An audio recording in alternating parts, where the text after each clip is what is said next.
Olá pessoal, tudo bem com vocês? Estamos aqui mais uma vez para acompanharmos a correção da prova da GV Direito, prova de Geografia, né? Que nesse vestibular de 2013 apresentou uma manutenção, né? Na verdade, da tradição da prova, de questões bem amplas, abertas, né? E com muitas possibilidades de resposta dentro dos temas abordados. Com relação aos temas, né, a gente pode dizer assim, a manutenção de uma tradição que foi a questão de população do Brasil com relação a crescimento rural e urbano, envolvendo até os conceitos de êxodo rural, um dos temas mais frequentes desde 2005 na prova da GV. Toda a prova da GV apresentou alguma questão vinculada à população e a fluxo migratório, aqui presente outra vez. Uma questão relacionando comparação entre os membros do BRIC, né, BRIC, né, sem a US maiúscula lá da África do Sul, mas Brasil, Rússia, Índia e China somente, né, e quase que uma novidade, né, a prova sempre passa por aí de uma maneira um pouco mais sutil, dessa vez ela foi mais direta, né, ela abordou a questão do desmatamento, chuva, topografia, problemas de erosão, de enchente, deslizamento, né? Se na prova do ano passado foi abordada a questão ambiental com relação às zonas marinhas mortas, dessa vez o foco foi mais a região urbana, a ocupação, processo de preservação ou não de matas e as consequências disso, né? Tudo dentro do que nós trabalhamos e procuramos pôr em evidência para vocês. A única observaçãozinha a ser feita aqui é que, mais uma vez, o espaço destinado às questões, a GV deveria pensar nisso de uma maneira um pouco mais criteriosa, né? São temas muito amplos. O lado positivo é que você pode fazer uma diversidade de abordagens na resposta, isso deixa o aluno com mais flexibilidade, porém, o espaço é muito pequeno, né? Ou a pergunta ela restringe mais o que ela quer, ou a prova amplia, né, o espaço para a resposta, tá ok? Mas belezinha. Tudo tranquilo? Vamos aqui analisar as três questões. A primeira questão, né, aqui ao fundo, nós estamos vendo, aparece aqui três figuras mostrando situações diferentes de uma superfície sob a ação da chuva, né? As perguntas dividiam os três itens, né? Os três itens exatamente, dividiam a análise comparativa de cada uma delas. Então, assim, o item A era para descrever a trajetória da figura da esquerda e da figura do meio. A figura da esquerda, vocês estão vendo aí, ela apresenta uma cobertura vegetal. Quando há cobertura vegetal, a copa das árvores, no seu conjunto, cria uma espécie de proteção em relação à água da chuva que chega até a superfície, tá? Então, dessa forma, a cobertura vegetal amortiza, retém grande parte do impacto da água da chuva, a precipitação chega à superfície mais lentamente, mais tranquilamente, a água, ao invés de escoar rapidamente pela superfície, ela infiltra mais. Então vocês podem ver pelas setinhas que aparecem, né, logo abaixo aí do perfil, que a água está infiltrando no subsolo e no substrato rochoso, né, atingindo o lençol freático, por exemplo. Na figura do meio, vocês podem ver aí que houve o desaparecimento praticamente, né, a figura não tem a cobertura vegetal. Então são duas situações distintas. Primeira figura, cobertura vegetal e a proteção do solo. Segunda figura, sem a cobertura vegetal, o solo totalmente exposto à precipitação, portanto, a água chega com muita rapidez e escoa com muita intensidade pela superfície. Consequentemente, menor infiltração, maior escoamento superficial e a probabilidade, óbvio, de um maior poder erosivo da água nesse perfil, ok? Na pergunta B, ele pede para se analisar, né, a figura da direita. A figura da direita, o que acontece, né? A gente pode ver numa sequência. A primeira apresentava o quê? Né? A primeira apresentava cobertura vegetal, a segunda sem cobertura, a terceira com ocupação urbana, né? Com ocupação humana. Nós vemos aí edifícios, né? Uma verticalização na ocupação. Portanto, sem cobertura vegetal, a água chega com tudo até a superfície, tá? Essa água vai escoar rapidamente, porém essa superfície urbanizada estará impermeabilizada e o escoamento da água será muito rápido em direção às áreas mais baixas, muito provavelmente aos vales onde estão encaixados os rios que drenarão esse escoamento superficial, certo? Então, as consequências que ele pede aí também na questão, nós poderíamos pensar em duas delas. Na área de grande declividade, né, o escoamento forte pode provocar deslizamento de encosta, principalmente nas áreas onde a parte íngreme for mais acentuada, a declividade for mais acentuada. E na área mais baixa, com a água chegando muito forte, muito rapidamente, num volume muito maior, o que pode acontecer? O transbordamento dos rios e o alagamento das áreas mais planas. Tá? O item C pede o que pode ser feito para minimizar esses impactos que a gente acabou de descrever na pergunta B, no item B, que seriam as consequências. Bom, se a água está chegando muito forte até a superfície, ela tem que ser retardada. Então, teria que existir um processo aí de revitalização de áreas verdes, né? De implantação de cobertura nas áreas mais íngremes da encosta, tá?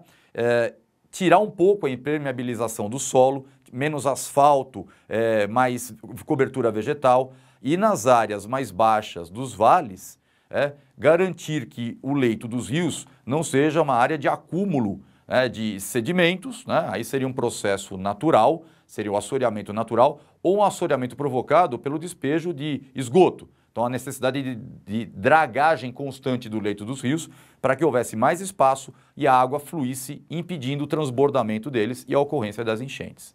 Tá ok? Então, pergunta número 1, questão ambiental, desmatamento, escoamento superficial em áreas urbanas e suas consequências. Beleza? Passar para a questão 2. Questão 2 agora fala sobre população, né? Ele coloca aí um gráfico indicando em 3 cores distintas, né? A cor vermelha indicando o crescimento da população urbana, a cor azul o crescimento da população brasileira no geral e a cor verde indicando o crescimento da população rural. Bom, legal, o gráfico está aí, é ilustrativo, é informativo. Porém, as perguntas fazem referência a informações sobre crescimento populacional, população rural e urbana, que você deve ter sob controle total, né? Que é o processo de urbanização do Brasil, é a identificação do fluxo do êxodo rural, né? Que você sabe muito bem, se intensifica a partir dos anos 50, atinge seu auge nos anos 70, e depois de um auge, a tendência desse fluxo migratório é reduzir o seu ritmo e se estabilizar, como acontece hoje no Brasil, quase que uma estabilização do êxodo rural, ok? Vamos para os itens.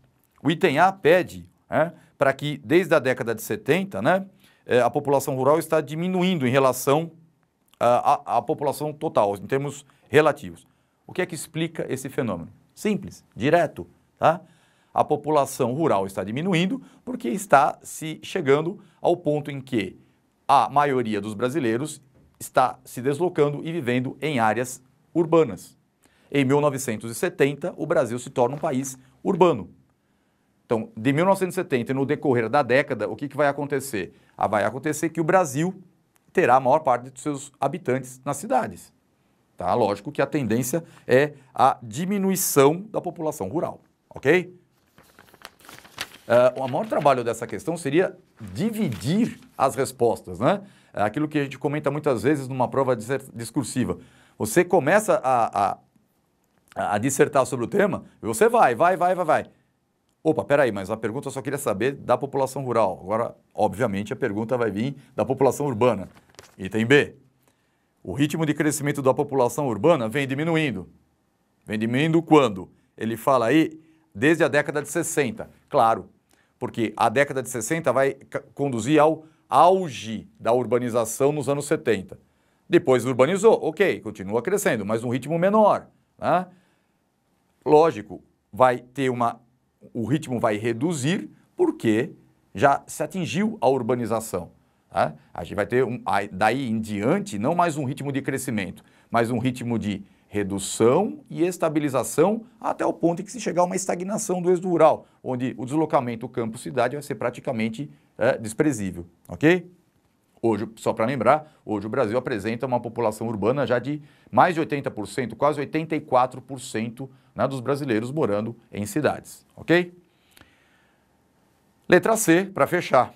Processo de urbanização da sociedade brasileira estava em curso entre 2000 e 2010. Tá? justifique sua resposta. O processo de urbanização não estava em curso. Ele continuava existindo, mas num ritmo bem pequeno. Tá? Então você pode aí dizer, sim, ele estava, mas num ritmo pequeno, ou não, porque a maior intensidade passou, né, após a década de 70. A resposta vai depender de muito da sua argumentação, ok? Então, nós optamos pelo seguinte, o processo de urbanização ainda estava? Você pode dizer sim, mas até os anos 70 mais intenso, em 2010 num ritmo bem menor, tendendo à estabilização e, portanto, ao fim desse fluxo migratório. Ok? Questão 3, também conhecida como última. Vamos lá. Um texto, né?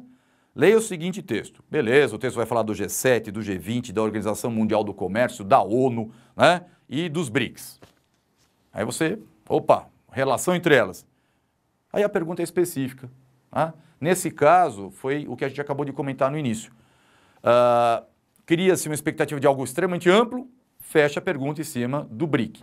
E dos 4, sem considerar África do Sul. Tá? O S aí está minúsculo, não S maiúsculo. Bom? E as perguntas são feitas para que se faça uma comparação entre os integrantes do BRIC em relação a, primeiro item, matriz energética. Matriz energética dos BRICS. Ora, a matriz energética tanto do Brasil, Rússia e China é de uso de combustíveis fósseis. Né? A gente sabe que o petróleo, ainda a matriz energética mundial, tornou-se a matriz energética brasileira em meados da década passada. Ok? Então, todos esses. A China depende muito de carvão, a Índia é importadora de petróleo, apesar de produzir quase 1 milhão de barris por dia. Né? O seu crescimento leva a um consumo exagerado. Então, os 4 dependem de combustíveis fósseis na sua matriz energética. Ponto. O que você poderia acrescentar aí? Que o Brasil tem um diferencial, você sabe disso. Tá? O Brasil, ele apresenta o quê? Na sua matriz completa, uma grande participação de energia proveniente de biomassa, tá? E proveniente de força hidráulica, o que dá um diferencial ao nosso país. Né? Uma maior participação dos combustíveis da matriz energética renovável e mais limpa, menos impactante. Ok? O item B falava sobre o peso demográfico. Bom, aqui precisa tomar um pouco de cuidado.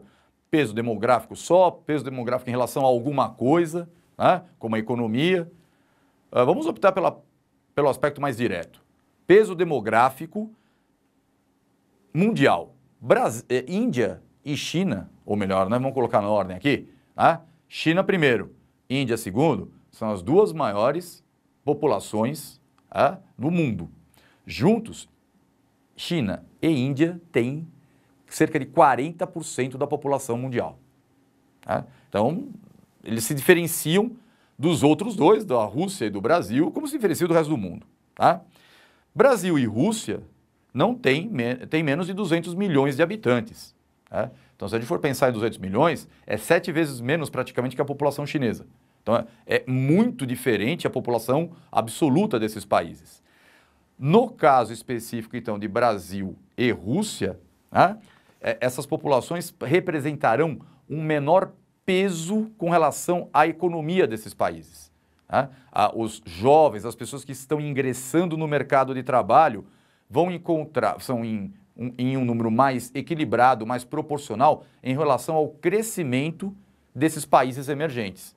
No caso do Brasil, a gente pode até falar num ônus demográfico. Aliás, perdão, falei uma enorme bobagem, em bônus demográfico. A população que chega ao mercado de trabalho encontra uma economia em expansão e é absorvida. A Rússia, se recuperando, todo aquele processo desgastante no final do século XX, da transição da economia planificada para de mercado, onde ela teve uma recessão, desemprego, um crescimento vegetativo durante algum tempo até negativo, agora ela vem se recuperando. E essa população agora entra numa economia que se expande. Então, no caso específico desses 2, poderia até ser feita essa relação do bônus demográfico que essa população acaba desempenhando. Bom? E para finalizar o item C, que pede a participação dos membros do BRIC no mercado mundial de produtos agrícolas. Bom, aí então é a vez do Brasil ir para o topo. Brasil e Índia são grandes produtores mundiais de commodities, principalmente agrícolas, tá?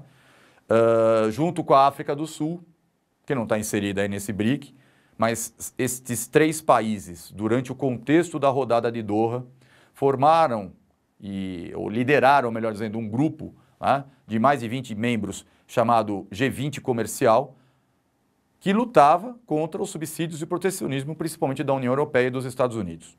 Tá? Então, Brasil e Índia são o quê? Grandes produtores e grandes exportadores mundiais agrícolas. Sua marca, sua característica. Tá? A China é uma grande produtora mundial. Sempre foi uma grande produtora mundial. É estratégico ao país ter uma grande produção agrícola por conta dos seus habitantes em mais de 1 bilhão. Tá?